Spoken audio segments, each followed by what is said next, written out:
Hello dear aspirants, આપ સર્વેનું અમારી YouTube channel game changing સાયકોલોજીમાં હાર્દિક સ્વાગત છે. આજના વિડીયોમાં આપણે પ્રોબેશન ઓફિસર, ચીફ ઓફિસર તેમજ અન્ય કેટલીક સરકારી પરીક્ષાઓ માટે સમાજશાસ્ત્ર એટલે કે સોશિયોલોજી સબ્જેક્ટ અગત્યનો છે. સાથે સાથે જે વિદ્યાર્થીઓ બેચલર ઇન સોશિયોલોજી અને માસ્ટર ઇન સોશિયોલોજી સાથે સંકળાયેલા છે તો એમને માટે પણ આ વિડીયોઝ અગત્યના છે. અને પ્રોબેશન ઓફિસરના નવા ડિક્લેર થયેલા સિલેબસ મુજબ બેઝિકલી એક ચેપ્ટર આપવામાં આવ્યું છે, એ છે પરિવર્તનની સામાજિક સાંસ્કૃતિક પ્રક્રિયાઓ. તો એ અંગેનો આપણે ડિટેલમાં અભ્યાસ કરી રહ્યા છે. આ ચેપ્ટરનો સેકન્ડ વિડીયો છે. જો તમે અગાઉનો ફર્સ્ટ વિડીયો જોયો ન હોય તો પ્લેલિસ્ટમાં જઈને વિડીયો જે છે એ ચેક કરી લેશો. અગાઉના વિડીયોમાં બેઝિકલી આપણે વાત કરીએ તો પરિવર્તનની સામાજિક ઇફેક્ટ શું છે, સામાજિક પ્રક્રિયા શું છે, એના વિશે ડિટેલમાં અભ્યાસ કર્યો હતો. પ્લસ જે સામાજિક પ્રક્રિયા છે તો એના લક્ષણો વિશે પણ ડિટેલમાં ચર્ચા કરી હતી અને વ્યાખ્યાઓ પણ જોઈ હતી. હવે આજના વિડીયોમાં આપણે એક નેક્સ્ટ નવો ટોપિક છે સંસ્કૃતિકરણ. તો સંસ્કૃતિકરણ એટલે શું, તેનો અર્થ, સાથે સાથે એના જે લક્ષણો છે તો એ વિશે આપણે ડિટેલમાં અભ્યાસ કરવાના છીએ. તો સૌપ્રથમ જોઈએ સંસ્કૃતિકરણ. તો પરંપરાગત ભારતીય સમાજમાં જ્ઞાતિબંધ પ્રકારની સ્તર રચના હતી. એટલે કે વ્યક્તિનો સામાજિક દરજ્જો તે જે જ્ઞાતિમાં જન્મે તેને આધારે પ્રાપ્ત થાય છે અને જીવનભર તે જ્ઞાતિનું સભ્યપદ અને દરજ્જો જાળવી રાખે છે.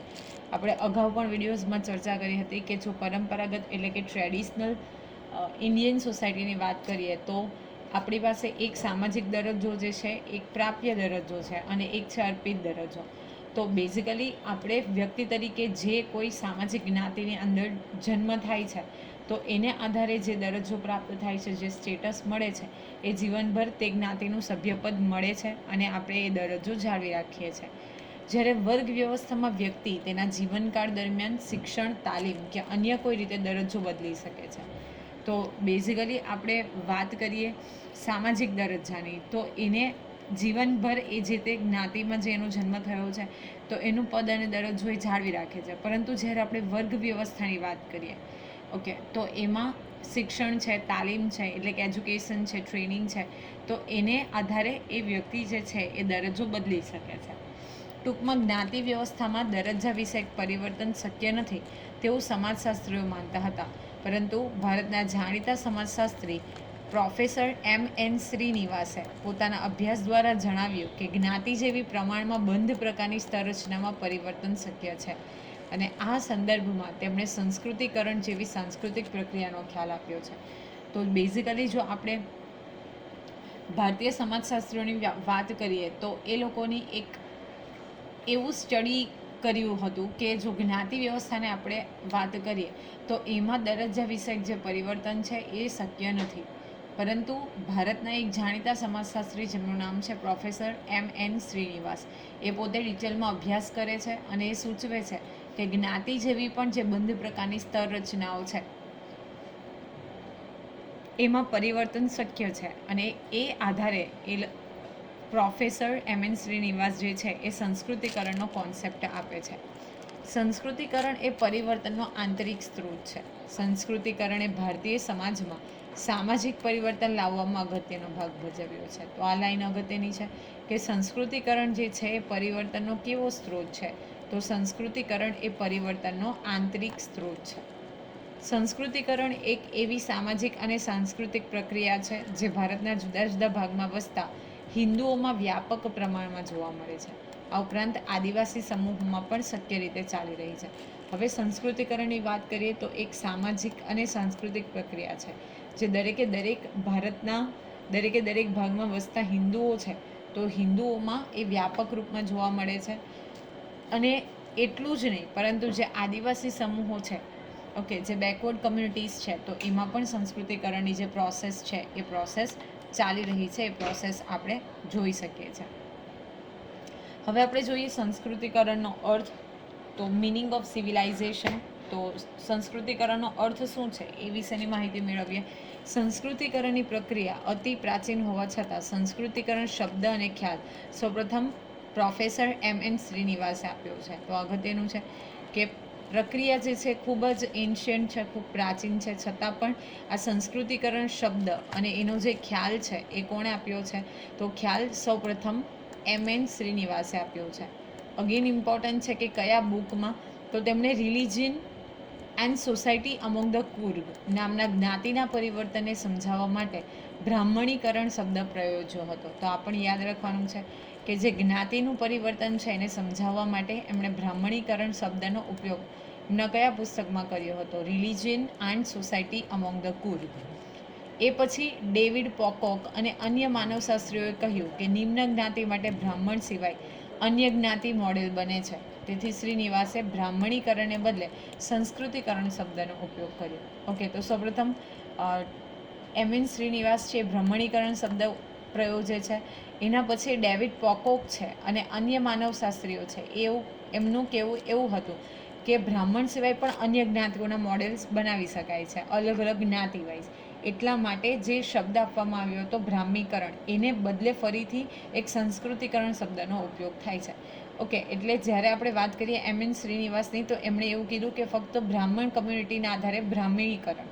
ત્યાર પછી ઘણા બધા જે માનવશાસ્ત્રીઓ છે એવું સાબિત કરે છે કે અન્ય પણ અલગ અલગ જ્ઞાતિઓ છે અને એને આધારે પણ આપણે જે કોન્સેપ્ટ છે મોડેલ બનાવી શકીએ છીએ. અને એટલા માટે જે બ્રાહ્મણીકરણ શબ્દ આપવામાં આવ્યો હતો તો એને બદલે સંસ્કૃતિકરણનો શબ્દો જે છે એ પ્રયોજવાનું સ્ટાર્ટ થાય છે. સંસ્કૃતિકરણના અર્થમાં માત્ર સંસ્કૃતિનું અનુકરણ કરે છે એવું નથી, પરંતુ સંસ્કૃત ભાષાના ધાર્મિક ગ્રંથોમાં જે પ્રકારના વિચારો, માન્યતા વ્યક્ત થતી હતી તે ઉપલી જ્ઞાતિ અપનાવતી, તેનું અનુકરણ નિમ્ન જ્ઞાતિ કરતી, માટે સંસ્કૃતિકરણનો શબ્દ ઉપયોગ થાય છે.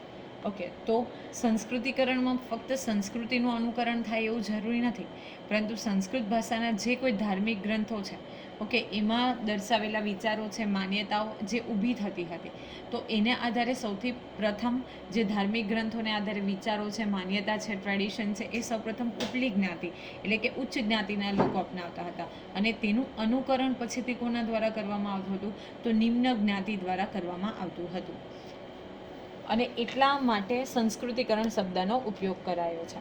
હવે આપણે જોઈએ સંસ્કૃતિકરણની વ્યાખ્યા. તો એમ.એન. શ્રીનિવાસ એવું કહે છે કે સંસ્કૃતિકરણ એક એવી પ્રક્રિયા છે જેમાં નિમ્ન હિન્દુ જ્ઞાતિ, આદિવાસી કે અન્ય સમૂહો તેમનાથી ઉચ્ચ ગણાતી જ્ઞાતિઓ કે દ્વિજ જ્ઞાતિના રિવાજો, દ્વિજ એટલે કે બ્રાહ્મણ, વિધિ વિધાન, વિચારસરણી અને જીવનશૈલીનું અનુકરણ કરે છે. આમ કરીને તેઓ પોતાનો પરંપરાગત સામાજિક દરજ્જો જ્ઞાતિના કોટિક્રમમાં ઉચ્ચ હોવાનો દાવો કરે છે. જે નિમ્ન હિન્દુ જ્ઞાતિઓ છે એટલે કે હિન્દુમાં પણ જે નિમ્ન કક્ષાની જ્ઞાતિઓ છે એમાં ભલે આદિવાસી હોય કે અન્ય સમૂહ હોય, હવે એમનાથી ઉચ્ચ ગણાતી જે જ્ઞાતિઓ છે એટલે કે ફોર એક્ઝામ્પલ કે XYZ જે છે એ નિમ્ન જ્ઞાતિ છે અને ABC એ ઉચ્ચ પ્રકારની જ્ઞાતિ છે, તો ABC જ્ઞાતિને આધારે અથવા તો જે દ્વિજ છે એટલે કે બ્રાહ્મણ જ્ઞાતિના જે રિવાજો હતા એ, અથવા તો નિમ્ન જ્ઞાતિ હોય તો નિમ્ન જ્ઞાતિ એ એમનાથી ઉચ્ચ ગણાતી જ્ઞાતિના રિવાજો, વિધિ વિધાન, વિચારસરણી અને જે જીવનશૈલી છે તો એનું અનુકરણ કરે છે. ઇન શોર્ટ કે જે ઉચ્ચ કક્ષાની જ્ઞાતિ છે, બ્રાહ્મણો છે, એના જે રીત રિવાજો છે, એમના દ્વારા જે માન્યતાઓ, વિચારો વ્યક્ત થાય છે તો તેનું અનુસરણ કોના દ્વારા કરવામાં આવે છે? નિમ્ન જ્ઞાતિ દ્વારા કરવામાં આવે છે. એટલે કે તેઓ વંશ પરંપરાગત એટલે કે પરંપરાગત જે સામાજિક દરજ્જો છે એ જ્ઞાતિના કોટિક્રમમાં ઉચ્ચ હોવાનો દાવો કરે છે. એટલે કે જે ઉચ્ચ કોટિક્રમ ધરાવતા અથવા તો ઉચ્ચ જ્ઞાતિ ધરાવતા લોકો છે તો એના વિચારો છે, માન્યતા છે, એના રિવાજો છે, વિધિ વિધાન છે, એની વિચારસરણી છે એ કોના દ્વારા ફોલો કરવામાં આવે છે? તો નિમ્ન ગણાતી જે જ્ઞાતિઓ છે એના દ્વારા ફોલો કરવામાં આવે છે. હવે આપણે જોઈએ સંસ્કૃતિકરણની પ્રક્રિયાના પાસા. તો એમ.એન. શ્રીનિવાસે પોતાના પુસ્તક social change in modern India, again બીજું નામ છે પુસ્તકનું, પહેલાં આપણે જોયું હતું કે religion and society among the Coorg, જેમાં જ્ઞાતિનું પરિવર્તન અને બ્રાહ્મણીકરણ શબ્દ છે. હવે અગેન બીજું એક પુસ્તક છે કે social change in modern India, તો એમાં આધુનિક ભારતમાં સામાજિક પરિવર્તનમાં સંસ્કૃતિકરણની વિગતે ચર્ચા કરી છે. જો આપણે આધુનિક ભારતની વાત કરીએ તો એ સંદર્ભે જે સંસ્કૃતિકરણ છે એની વિગતે ચર્ચા એમના પુસ્તક જે છે social change in modern India એમાં કરવામાં આવી છે. તેના આધારે સાંસ્કૃતિક પ્રક્રિયાના કેટલાક પાસાઓને આપણે સમજવાનો પ્રયત્ન કરીએ તો સંસ્કૃતિકરણની પ્રક્રિયા સમૂહલક્ષી છે. એટલે કે આ પ્રક્રિયામાં વ્યક્તિ નહીં પરંતુ સમગ્ર જ્ઞાતિ સમૂહ ઊભી ગતિશીલતા પ્રાપ્ત કરે છે. ઓકે, તો આ એક સમૂહ એટલે કે કલેક્ટિવ ફ્રેઝ ઉપર થતી પ્રોસેસ છે જેમાં કોઈ એક વ્યક્તિ નહીં પરંતુ સમગ્ર જે જ્ઞાતિ સમૂહ છે તો એ ગતિશીલતા પ્રાપ્ત કરે છે. અને તે માટે જ્ઞાતિ પોતાનો દાવો પણ આગળ ધરે છે. હવે જે કોઈ જ્ઞાતિ આધારિત સમૂહો છે તો જે તે જ્ઞાતિઓ પોતાનો જે દાવો છે, પોતાના રીત રિવાજો છે એને આગળ ધરે છે. બીજી રીતે કહીએ તો સંસ્કૃતિકરણ થાય એટલે જ્ઞાતિ સમૂહને આપોઆપ ઊંચો દરજ્જો પ્રાપ્ત થતો નથી, તે માટે તેણે પ્રયત્ન કરવા પડે છે. હવે દરજ્જો ઓટોમેટિકલી પ્રાપ્ત નથી થતો, પરંતુ જો એને ઉચ્ચ દરજ્જો મેન્ટેન રાખવો છે, ઉચ્ચ દરજ્જો પ્રાપ્ત કરવો છે, તો એને માટે એણે શું કરવા પડે છે? પ્રયત્ન કરવા પડે છે. નેક્સ્ટ છે સંસ્કૃતિકરણથી જે ગતિશીલતા કે પરિવર્તન આવે છે તેનાથી જ્ઞાતિના કોટિક્રમમાં સ્થાનફેર કે દરજ્જામાં પણ પરિવર્તન આવે છે, પરંતુ માળખાગત પરિવર્તન આવતું નથી. એટલે કે જ્ઞાતિ વ્યવસ્થા પાયામાંથી બદલાઈ જતી નથી અને તે રીતે પરિવર્તન એક સામાજિક પ્રક્રિયા છે. ઓકે, હવે જે સંસ્કૃતિકરણ હોય છે એને કારણે જે પરિવર્તન આવે છે અથવા તો ગતિશીલતા આવે છે, તો એમાં જ્ઞાતિનો કોટિક્રમમાં પરિવર્તન આવે છે. ઓકે, હવે એજ્યુકેશન બેઝ ઉપર ઓરેલ્સ આપણે જોયું કે તાલીમથી આધારે કોઈક નીચેથી ઉપર સુધી પહોંચે તો એના સ્થાન ફેર થાય છે અથવા તો એમાં દરજ્જામાં ફેરફાર થાય છે, પરંતુ જે માળખાગત પરિવર્તન છે કાસ્ટ બેઝ કે જ્ઞાતિ બેઝ, તો એમાં કોઈ બદલાવ આવતો નથી. એટલે કે અહીંયા લખેલું છે કે જ્ઞાતિ વ્યવસ્થામાં કોઈ ફરક પડતો નથી. માની લઈએ કે કોઈ નિમ્ન કક્ષાની વ્યક્તિ છે એ એજ્યુકેશન અથવા તો ટ્રેનિંગના બેઝ ઉપર ઉચ્ચ પદ સુધી પહોંચે છે, તો આપણે સ્થાન ફેરમાં જોઈ શકીએ છીએ અથવા દરજ્જામાં ફેરફાર જોઈ શકીએ છીએ, પરંતુ એ જેની જ્ઞાતિ છે કે નીચેના વર્ણને અથવા તો નીચેની જ્ઞાતિને બિલોંગ કરે છે, તો એમાં કોઈ પણ પ્રકારના ચેન્જીસ આવતા નથી. અને એટલા માટે પરિવર્તન જે છે એ કેવી પ્રક્રિયા છે? તો સામાજિક પ્રક્રિયા છે. સંસ્કૃતિકરણથી આર્થિક ઉન્નતિ થાય એવી ખાતરી નથી. એટલું જ નહીં, આર્થિક અને રાજનૈતિક રીતે આગળ હોય પરંતુ સાંસ્કૃતિક દરજ્જો ઊંચો ન હોય તેવા લોકો સંસ્કૃતિકરણથી ઊંચો દરજ્જો લાવી શકે છે.